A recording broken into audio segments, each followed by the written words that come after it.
Cody woman allegedly hires a hitman to kill her daughter's boyfriend. A severely malnourished and orphaned bear cub is rescued by the Wyoming Game and Fish Department. And Pierce Brosnan must appear in Yellowstone court for leaving the trails. We'll take a look at these stories and more today from Wyoming's largest news organization. I'm Wendy Core for Cowboy State Daily. Accused of trying to hire a hitman to kill her daughter's drug-addicted boyfriend, a Cody woman could face life in prison. 54-year-old Wendy Coe was arrested December 21st after allegedly offering a man $10,000 to kill her daughter's boyfriend, according to Cowboy State Daily's Claire McFarland. Police were receiving information for a couple of weeks that Wendy Coe was reaching out to people trying to get somebody to kill her daughter's boyfriend, allegedly. And so a DCI agent working undercover set up a meeting with her. She allegedly said that she wanted her daughter's boyfriend gone because of the way he treats her daughter. The Park County Attorney's Office has charged Coe with soliciting first-degree murder. The crime is punishable by life in prison with or without parole and up to $10,000 in fines. An orphaned Wyoming black bear cub named Alice is safe and sound at an Idaho bear rescue center after days stuck in a trunk of a cottonwood tree near Kelly. Thanks to decisive action by the Wyoming Game and Fish Department, Alice has a chance to survive and live free again. That's according to Outdoors reporter Mark Hines. After a few days of not seeing a mother bear, they figured this cub must be orphaned, so they went ahead and captured it. And so that little bear was taken to Idaho, and the plan is to bring her back to Wyoming in June and release her back out into the wild. Alice is currently in the care of the Idaho Black Bear Rehab in Garden City, Idaho.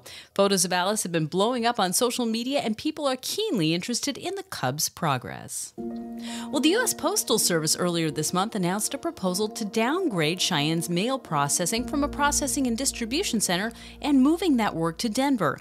But Cowboy State Daily's Renee Jean reports that the changes would leave the Cowboy State without such a center, a decision which is being challenged by residents as well as elected officials who see the move as short-sighted. They want data about, whether this is really going to be good for Wyoming, especially given that Wyoming is a growing state. The latest population figures show that Wyoming is on a growth trajectory. Wyoming's total population grew slightly more this year than last, and the state is poised to grow even more with a forthcoming upgrade to the Minuteman III missiles that F.E. Warren Air Force Base oversees, as well as new data centers and new manufacturers.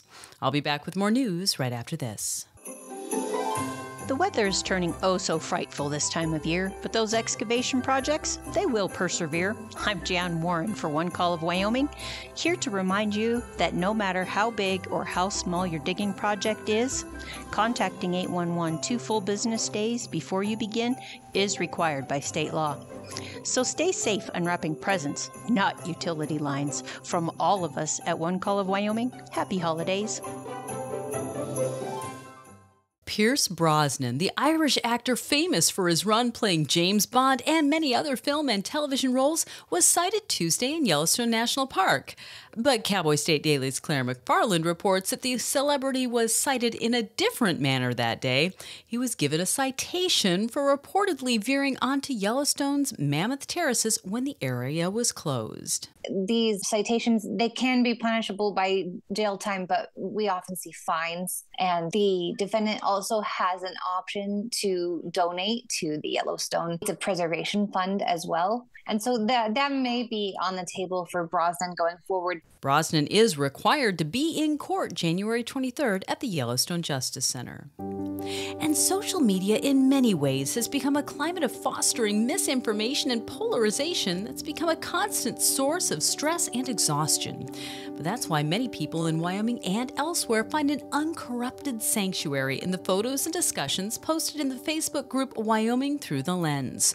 Cowboy State Daily's Andrew Rossi says in the 10 years since the group was launched, the page has attracted almost 400,000 followers. People from all over the world who might not live in Wyoming, might not have even ever visited Wyoming, but they have a deep love and appreciation for the state. For all of the beauty and breathtaking photography, founder Lori Lang believes the group's soul is the people's personal connections with Wyoming, which she says will ensure Wyoming Through the Lens endures for the next decade and beyond.